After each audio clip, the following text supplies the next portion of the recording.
Having family that work in the food industry, I've been attending Expo West for a while now. And this is the largest business-to-business natural products convention in the US, covering everything from organic foods, healthcare tools, vitamins and supplements, and personal care products. So of course, with the rise in popularity of hemp as an all-natural food and health ingredient, there's a lot of companies this year that are now implementing hemp leaves, seeds, fiber, CBD, and even hemp-derived THC into their products. So here's a quick look at some of the ways companies are utilizing hemp.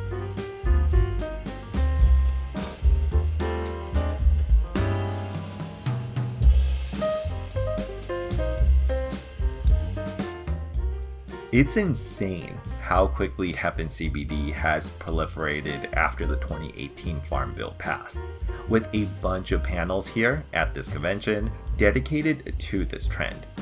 From industry leaders discussing the direction of the CBD industry, to doctors explaining the current rules and regulations, to even companies promoting the benefits of microdosing hemp-derived THC. Sitting in on these panels, you'd almost think that this was a cannabis conference. The role I think CBD does is really open up the potential of the plant and all the benefits that lie in this side of the spectrum around health and wellness. And it continues in the spectrum of mood management all the way through to recreational use. So cannabis, I think, is really benefiting from the role that CBD plays in destigmatizing cannabis. It's a story not yet told in full, right? This is such a new category and a new space that we're living it at a very early stage. And again, as Saul said, if we can bring science into this category, it might be the very category that serves the best interest of the public, because it's going to be more about facts than it is about marketing.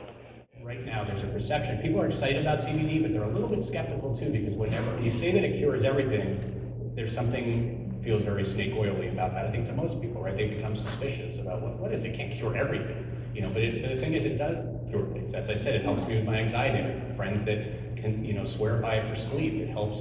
The topicals are very helpful. CBD topicals are very helpful with pain. So there is definitely some effect. Controlled Substances Act has had marijuana, and for lack of any distinction between marijuana and hemp until the 2018 Farm Bill, has had it on the Controlled Substance Act for many, many, many years.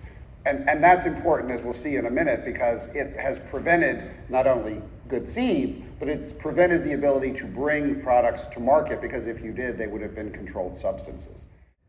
So, but what we've seen is, I think, a lot of our clients are able to sort of figure out and navigate, what states are requiring, these labeling and testing and things like that. And it's complicated, but it's doable. But what we're seeing now is, beyond that patchwork, is that states are really focused on these novel cannabinoids and concerned about products that have the potential for intoxication. And I'm talking about, not just Delta-8, but, these newer cannabinoids that just, as Holly mentioned, the Farm Bill only put a cap on Delta-9 THC. It didn't put a cap on Delta-8, Delta-10, and now there's these, and I'm not sure what the scientific term is things like THCO and HHC, which, apparently under this loophole in the Farm Bill can be legally marketed, at least from that basis of the Farm Bill. I mean, I think FDA would disagree that these could be in food or supplements, for sure. But anyway, they're on the market nonetheless. And what states are doing is, in their attempts to block those from being sold, it does have some impact on some of the hemp products that are being sold now. So, how do you define an intoxicating cannabinoid?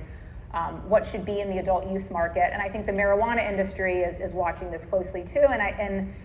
And feels like, we are so heavily regulated, but these hemp products come along and they can kind of do whatever they want.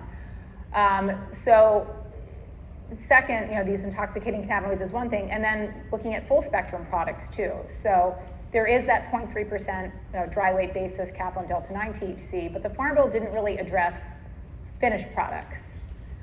And so there's some ambiguity as to how that 0.3% limit applies. And so what we're seeing is, full spectrum products that have maybe 150 milligrams of Delta-9 THC per bottle and maybe a few milligrams per serving. And states are really concerned about this. And the marijuana industry is saying, wait, like how can the hemp companies sell these products? Exactly, that's exactly right. It doesn't make sense at all. It makes sense for the agricultural commodity because it's flour, and the flour is hygroscopic. It can suck water out of the air, right? So if we take our plants and I send some of it to Steve and some of it to Ren, some of it to Kelly, and I live in Hawaii, my plant's gonna be wet. It's gonna take stuff out of the air where, in Southern California, it's gonna be drier. There's still the same amount of THC there, right? So the reason that they put in this on a dry weight basis is to control for those environmental factors. It only makes sense in the plant material.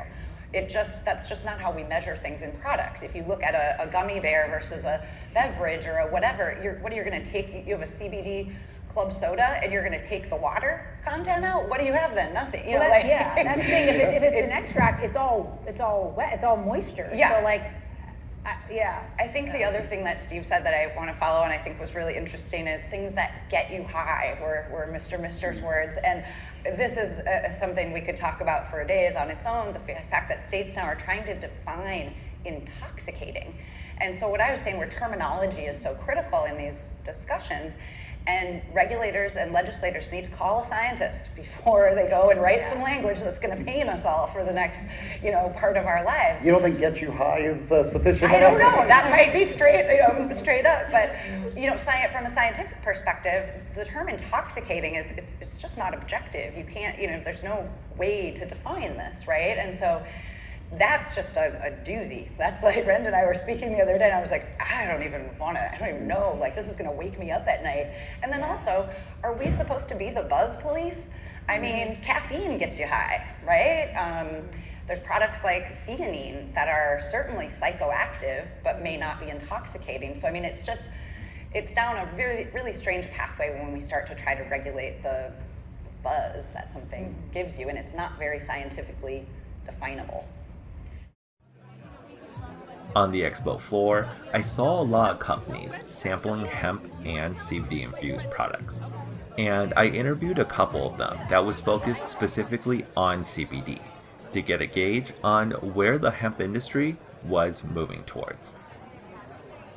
Hi, I'm Jim Higdon from Cornbread Hemp. We're here at Expo West talking to a lot of great folks. We're here to tell people about our certified organic CBD products from Kentucky.